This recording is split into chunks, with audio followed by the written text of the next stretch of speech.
chaos on the streets of South Florida.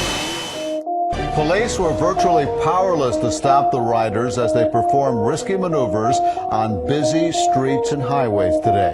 While law enforcement officers are aware of the situation, a Highway Patrol spokesperson says they've tried to pull over people and do traffic stops, but the bikers pull off. We're going to catwalk, we're going to one hand, we're going to step in our seats, we're going to run every light there is to run.